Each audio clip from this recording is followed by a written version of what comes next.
सो आपने वो viral kid की केबीसी वाली रील तो देख ही रही होगी, राइट? कैसे वो बदतमीजी कर रहा है अमिताभ सर से, एंड अमिताभ सर इग्नोर कर रहे हैं चीज़ों को। द थिंग इज़ कि देखो, तुम्हें पता है, मुझे पता है, अगर वो इतने बड़े प्लेटफॉर्म पे ये सारी चीज़ें कर रहा है, इट मीन्स कि वो उसका फर्स्ट टाइम नहीं होगा। एंड अगर उसका फर्स्ट टाइम नहीं है तो उसने मेरे रिलेटिव्स के साथ, मेरे फ्रेंड्स के साथ सारी चीज़ें, यही सारी चीज़ें की होंगी, वो भी अलग स्केल के ऊपर। ये सारी चीज़ें क्यों होती हैं? क्योंकि उसके जो पेरेंट्स होंगे, उन्होंने बचपन से लगाम नहीं लगाई होगी। ऐसा सब लोग कमेंट्स में बोल रहे हैं कि बेल्ट ट्रीटमेंट, ये ट्रीटमेंट, वो ट्रीटमेंट, मेरा बच्चा होता तो तुम्हें गिरा देता टाइप थिंग्स, ठीक है? तो क्या हमें एक बच्चे को एड करना चाहिए जो उसके सपोर्ट में है? वो यही बोल रहे हैं कि एक बच्चा है, उसको छोड़ दो, उससे गलती होगी, राइट? हमें बच्चों को ऐड नहीं करना चाहिए। बट तुम प्रेज करो या हेट करो, हु केयर्स? हम इससे क्या सीख सकते हैं? हम आज वो बारे में बात करने वाले हैं। अब देखो, वो बच्चा था, ठीक है, मुश्किल से 10-12 साल का होगा, तो इट मीन्स कि उसके पास खुद का कुछ है नहीं अभी। पेरेंट्स से आया है, सोसाइटी से आया है डायरेक्टली। हमारे जो पेरेंट्स होते हैं, ठीक है, बचपन में तो वही हमारे हमको हैंडल करते हैं, राइट? अगर हमारे पेरेंट्स चाहें तो, अब देखो, हर एक चीज़ पेरेंट्स के हाथ में नहीं होती, राइट? लेकिन बहुत सारी चीज़ें बचपन में पेरेंट्स के हाथ में होती हैं। लाइक स्पेशली हमारा बिहेवियर, अगर हमारा बिहेवियर बचपन से ही हर एक चीज़ में हम लोगों को मोटिवेट करे, ठीक है, अच्छी चीज़ों में, तो शायद हमारा पूरा जीवन ऐसा ही चले। क्योंकि एक साइकिल होती है कि आपका बचपन में आप जीतने लगे हो, तो बड़े होते होते आपका सेल्फ कॉन्फिडेंस बहुत ही अच्छे लेवल पे होता है, और फिर आप हारते चले जाते हो। जो होते हैं ना ऑलराउंडर टाइप के बच्चे, उनको इतनी अच्छी पेरेंटिंग मिली होती है ब्रो, ठीक है? हर एक चीज़ जेनेटिक्स नहीं होती है, हर एक चीज़ मेहनत से नहीं होती है, कुछ चीज़ें पेरेंटिंग भी होती हैं, बहुत सारी चीज़ें पेरेंटिंग से रिलेटेड भी होती हैं।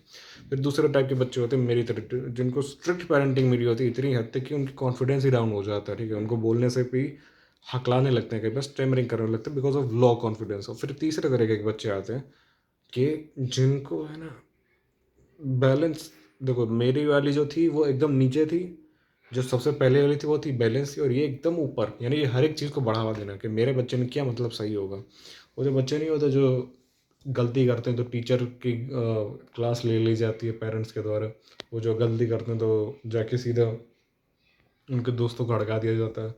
वो जो बच्चे नहीं होते जो अपने माँ बाप के बहुत ज़्यादा लाडले होते हैं, ठीक है, ये उन बच्चों की बात है कि भाई देखो, या तो वो बहुत ही लेट पैदा हुए होते हैं, ठीक है, या तो फिर वो ऐसे पेरेंट्स के घर में पैदा हुए होते हैं जिनको है ना बहुत ही ज़्यादा जज्बा होता है अपने बेटे को पालने का, तो वो है ना पूरी जान डाल कर देते हैं। वो स्पून फीडिंग एक अलग ही लेवल पे करते हैं, ठीक है, एंड रिगार्डलेस ऑफ पैसा, मनी, पे, स्टेटस, ठीक है, वो अपने बच्चों को सब कुछ देना चाहते हैं। इसलिए वो उनकी गलत हरकतों को भी नज़रअंदाज कर देते हैं। इट्स लाइक टॉक्सिक गर्लफ्रेंड, कि वो तुम्हें है ना सीन पर छोड़ रही हो, तुम्हें ब्लॉक कर रही है, लेकिन तुम तब भी उसको है ना भाव दे रहे हो। तो इस चीज़ में क्या होता है कि जैसे जैसे टाइम जाता है वैसे वैसे उसका बिहेवियर वैसे टेलर्ड हो जाता है, ठीक है, कि भाई ये तो अलाउड है मेरे घर में, और ऐसा तो मैं अटेंशन गेन कर सकता हूँ। जैसे कि अगर वो रिलेटिव की, अगर उसकी बुआ आई है, ठीक है, या फिर उसकी चाची आई है, और उसको उसने मस्त करारा जवाब दे दिया, ठीक है, और मम्मी उसको पीछे से प्रेज कर रही हैं, सोच कर देखो उसके मेंटालिटी पे क्या असर आएगा कि हाँ यार, दिस थिंग वर्क, मैं तो बोल सकता हूँ यार ऐसे। तो फिर वही चीज़ धीमे धीमे कंपाउंड होती हैं चीज़ें, एंड फिर पेरेंट्स कहते हैं कि मेरा बेटा तो हाथ से निकल गया। आपके हाथ से निकलना नहीं है, आपने हाथ से निकाला है अपने बेटे को। सेम मेरे पे केस में, मेरे जैसे लोगों के केस में क्या होता है कि है ना, हर छोटी छोटी गलतियों पर भी है ना चिल्ला दिया जाता है। तो उस बंदे का जो कॉन्फिडेंस होता है वो गेन ही नहीं कर पाता कभी, कि भाई खुलकर जी सके, गलतियाँ करने की इजाज़त दे सके खुद को।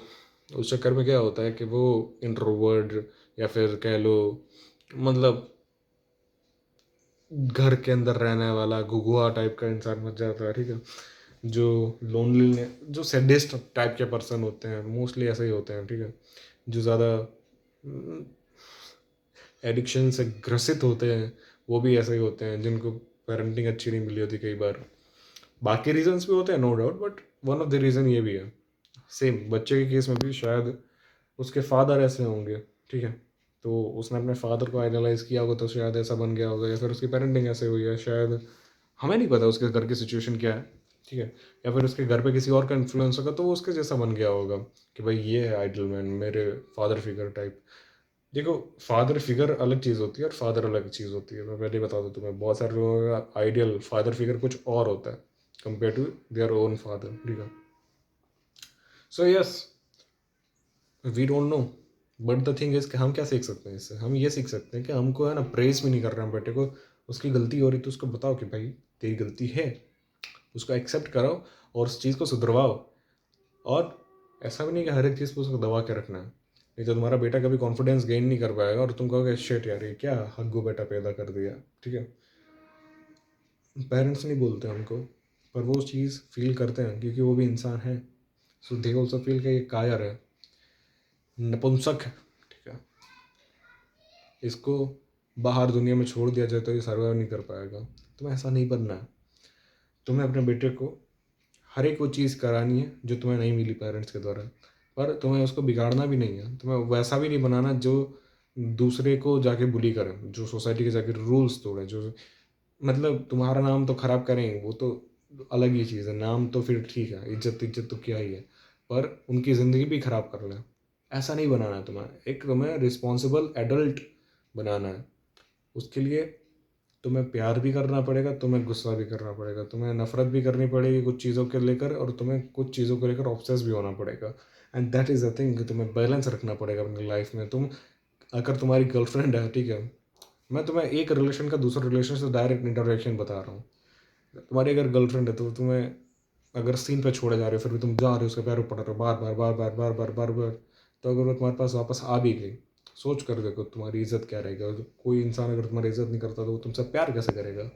वर्सेस अगर तुम छोटी छोटी बात पर से गुस्सा हो जाते हो, ठीक है, उसको सीन पे छूने लगते हो और पता नहीं क्या क्या अंदर बंद हरकतें करते रहते हो, तो तुम कैसे इंसान हो?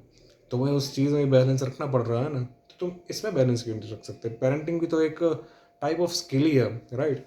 मानता हूँ मैं कि पेरेंटिंग की कोई क्लासेस नहीं होती, पेरेंटिंग कोई सिखा नहीं सकता। पेरेंट हमारे, जब मैं वन एंड ओनली सन हूँ, ठीक है, तो जब मैं पैदा हुआ तो मेरे फादर को नहीं पता था कि पेरेंटिंग कैसे करते हैं। वो भी सीख रहे थे, मैं भी सीख रहा था। तुम भी सीखोगे तुम्हारा जब बच्चा होगा, बट अगर तुम्हारे दिमाग में सारे कॉन्सेप्ट क्लियर हो तो शायद you can be a better parent. That's what we can learn, balancing, and that is all. Life is about balancing. Balancing is about life. And that is it for the video. Thanks for watching. Bye bye.